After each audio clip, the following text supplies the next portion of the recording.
先日、第3弾 PV と登場する機体が公開された、劇場版機動戦士ガンダムシードフリーダム。主役機のライジングフリーダムとイモータルジャスティス、そして、ギャンシュトロームやゲルグヌメナース、インパルス、スペック2、そしてブラックナイトスコードが公開されました。ところが、公式からは、まだ、すべての機体に対し、すべてのパイロットの情報が一切明かされていません。そのため、ネットでは、どの機体に誰が乗るのか、様々な憶測が飛び交っています。さらに、敵の正体も不明です。しかし、過去の関係者各位が発信されている内容や各 PV を見てみると、少女の正体は誰なのか、なぜブラックナイトスコードは同じ顔をしているのか、主要機体のパイロットは誰なのかなど話がつながってきました。今回はそれらを考察していきたいと思います。1、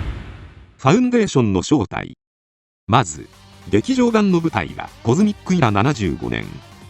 シードデスティニーの最後の戦いであるメサイア攻防戦がコズミックイラ74年5月とされているので、約1年後の世界となります。まだ組織名すら公式からは公開されていませんが、ザフト、コンパス、ファウンデーションの3つの名前が登場していることから、この3つの組織の対立が描かれる作品になると予想できます。なお、この辺りの詳細は以前の動画で考察していますので、まだの方はぜひそちらもご覧いただければ嬉しいです。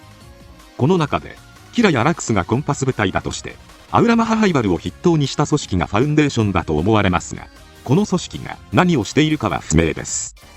しかし、シードデスティニーの世界で、戦争の根源と言われていたロゴスが壊滅しているものの、各地で紛争が起きている様子があり、さらに、シン以外が、ファウンデーションに頭を下げている姿が見えることから、この世界の何か、鍵を握った存在だと考えられます。ここで第3弾 PV を見てみると、ブラックナイトスコードたちが飛び立つ中、背景にはザフト軍のモビルスーツであるディンが映っています。ブラックナイトスコードはファウンデーションのメンバーが乗るように見えることから、この組織はザフトの支援も受けられる立場ということがわかります。例えば、機動戦士ゼータガンダムでは地上での援護支援組織カラバが存在しましたが、そもそも彼らはティファーンズのやり方に異を唱える地球上の組織でした。本作のファウンデーションも、もしかしたらカラバのように、もともと地球上で地球連合に不満を抱いていた組織で、ディンを運用していることや、キラたちコンパス部隊に似たヘルメットをかぶっていることも踏まえると、メサイア攻防戦終結後、ザフトやコンパスに協力して、地球連合軍の残党との紛争に立ち向かっていると考えることもできそうです。ただ、ラクスたちがお辞儀をしている様子を見ると、ザフトに協力して紛争に立ち向かっていたはずが、行き過ぎたやり方をしていて、ラクスたちがやり方を変えるようにお願いに来たのかもしれません。ちなみに、そのように解釈した場合、シンはアスランから強い力を持つことの責任の重さを最後まで叩き込まれているので、ファウンデーションの行き過ぎたやり方に一番納得できない人物となり、一人だけお辞儀をしない理由につながります。そんなファウンデーションですが、そのトップと思われるアウラは、見た目は少女のような外観で、声優の田村ゆかりさんも初めて見た時驚いたことを語っておられます。しかし、福田監督が X で、見た目は子、いや、なんでもないですと発信されていることを踏まえると、アウラは、中身は、誰か大人のクローンと考えられます。では、アウラの中身は、一体誰なのでしょうか。第2弾 PV では、池田修一氏のデュランダル議長ボイスのナレーションだったので、性別は違うものの、アウラはデュランダル議長のクローンと考えることもできそうです。ちなみに、ギルバート・デュランダルは、もともとコロニー・メンデルで遺伝子を研究する学者であり、ダリア・グラディスと恋仲になるも、遺伝子の関係で子供が生まれなかったので、子供が生まれないカップルは結婚できないというプラントの婚姻制度の関係上、結婚することができなかったという過去を持ちます。また、ラウル・クルーゼとの親交があり、レイザバレルに老化止めの薬を渡した人物でもあります。シードデスティニーの作中では、このような背景から、デュランダル議長はデスティニープランを考え、遺伝子で人生を決めれば良いという思想を打ち出すようになったわけですが、もしタリアと別れた際に、優秀な遺伝子を持ったクローンを生み出すことに尽力していたらどうでしょうか。デュランダル議長はデスティニー作中で32歳です。学者の頃が何歳なのか分かりませんが、仮にタリアと付き合っていたのが20歳だとすると12年前、この時、自分の遺伝子を元にしたクローンを作っていれば、アウラは14歳です。見た感じは、もっと幼く見えますが、学者だった20代の頃に遺伝子操作をして女性版クローンを作っていたとすれば、時間軸的には問題なさそうです。また、シードデスティニー最終話でキラと開口した際、傲慢だね、さすがは最高のコーディネーターと発言していました。デュランダル議長がコロニー・メンデルの学者だったことも踏まえると、キラの出生の秘密を知っていることは、もちろん、キラの遺伝子を入手していても不思議ではなさそうです。この話に加えて、ガンダムエース2021年9月号では、当初は20人のキラを敵にして、1人のキラと敵対させるという話もあったことが明かされています。もし、この話が実現していたのなら、ファウンデーションは、キラの遺伝子を組み込んだ者たちの部隊であり、アウラや、その側近のオルフェラムタオは、デュランダルやキラの遺伝子などを両取りした遺伝子を持つということもありそうです。第1弾 PV では、ファウンデーションの横にナチュラルと表記されているため、アウラたちがコーディネーターということは考えにくそうですが、プラント陣営だったラブル・クルーゼが、実はナチュラルだったという前例があり、さらに、デュランダル議長は、コーディネーターでありながら、ナチュラルとコーディネーター双方からの支持を得ている人物とされているため、ファウンデーションはナチュラル陣営と表記されているものの、トップ層は実はコーディネーターということなのかもしれません。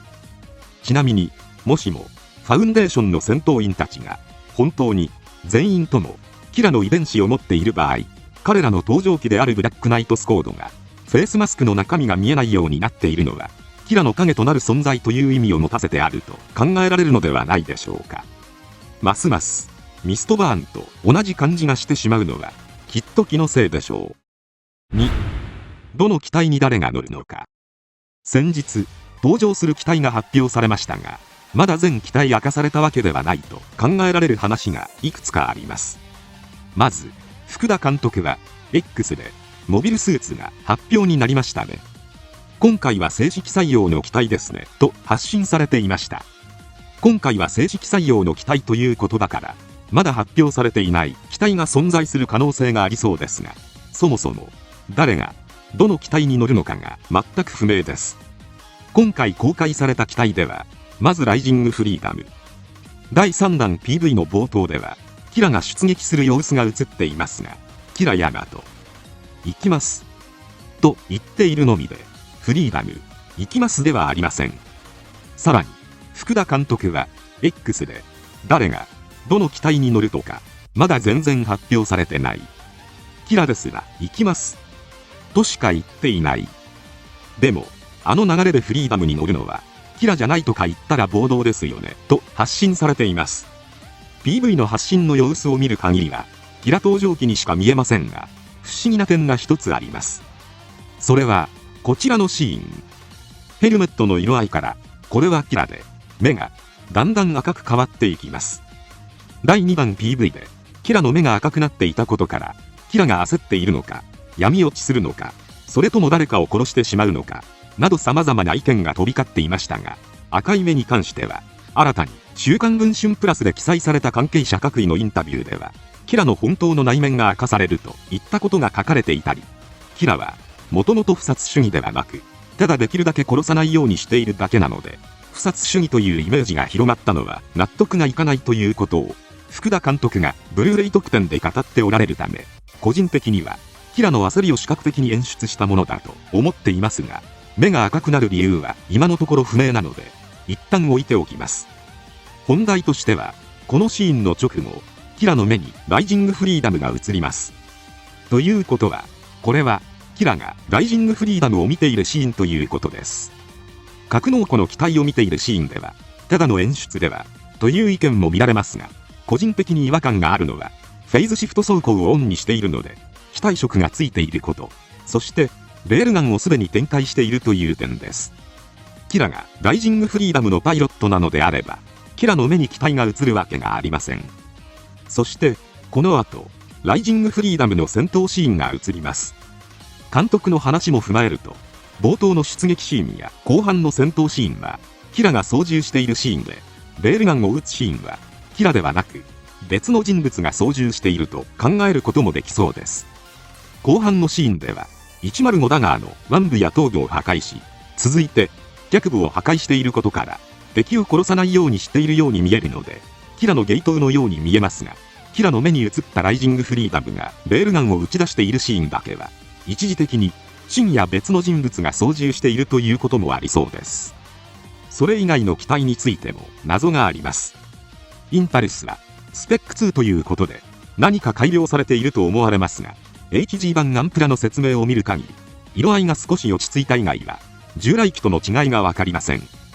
しかし公開された新機体はどれも左肩にコンパス部隊のものと思われるロゴが描かれているのに、インパルスだけロゴがありません。そのためインパルスだけはコンパス部隊の機体ではない可能性があります。公開されているパイロットと機体デザインから順当に考えると、ライジングフリーダムにはキラ、イモータルジャスティスにはアスラン、ゲルグメナースにはルナマリア、そして PV でギャンシュトロームは2機映っていることを踏まえると、インパルスとギャンシュトロームの3機にシン、アグネス、ムーの誰かが乗ると思われます。そうするとさすがにもともとはオーブのムーがザフトのインパルスに乗るとは考えにくいので、ムーはギャンシュトロームに、そしてシンかアグネスがインパルスに乗ると考えられます。しかし大気圏脱出らしきシーンでキラ、シン、ルナマリア、アグネスの4人が映っていて、そこからの脱出後と思われるシーンではライジングフリーダム、イモータルジャスティス、ギャンシュトローム、ゲルグメナースの4機が映っていることから考えると、アスランがそこにはいないので、ライジングフリーダムにはキラ、イモータルジャスティスにシン、ゲルグメナースにルナマリア、機体とパイロットスーツの色が似ているという安直な理由で、ギャンシュトロームにアグネスと考えることもできます。さらに PV 第2弾では格納庫でこの4人が映っていますが、ここにはイモータルジャスティスのライフルが映っています。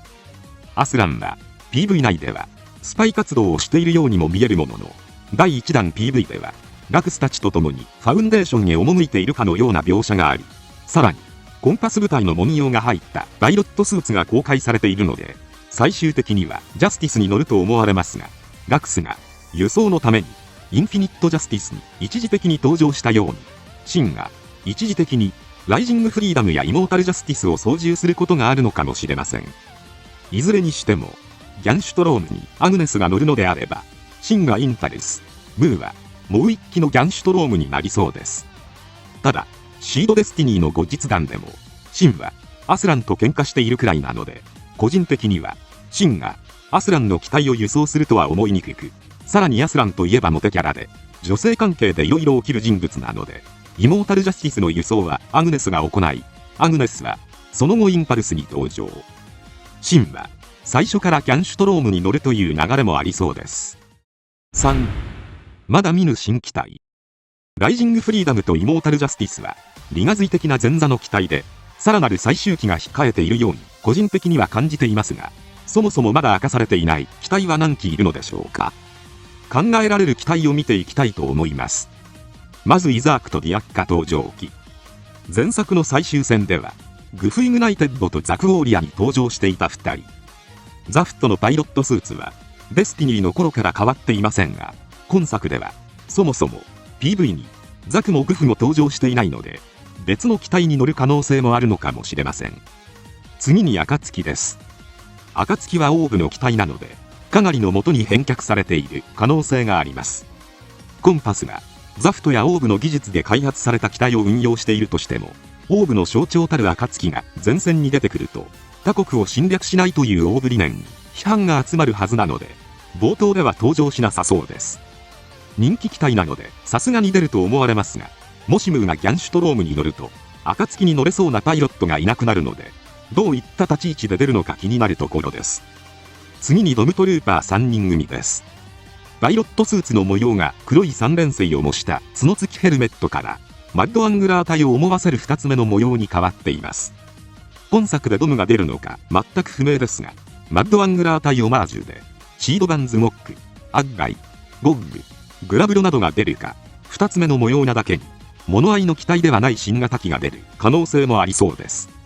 このようにまとめてみると、フリーダムとジャスティスの最終形態、イザークとディアッカ機、そしてドム3人組の機体、そして暁が追加で出るのではないでしょうか。シンがギャンかインパルスかライジングフリーダムに乗って終わりとは思いにくいので、デスティニーの新型モデルのを期待したいところです。ただ、そうすると尺が足りるか怪しいと思うので、どれか削られるかもしれません。ということで以上、PV や設定からわかる謎の考察でした。特に、誰が、どの機体に乗るのかは、皆様も気になっているところではないでしょうか。ぜひ、皆様の意見もコメントで教えていただけたら嬉しいです。今回は以上となります。チャンネル登録されるかはお任せいたしますので、よければもう一本、動画を見ていただければ嬉しいです。最後までご視聴いただき、ありがとうございました。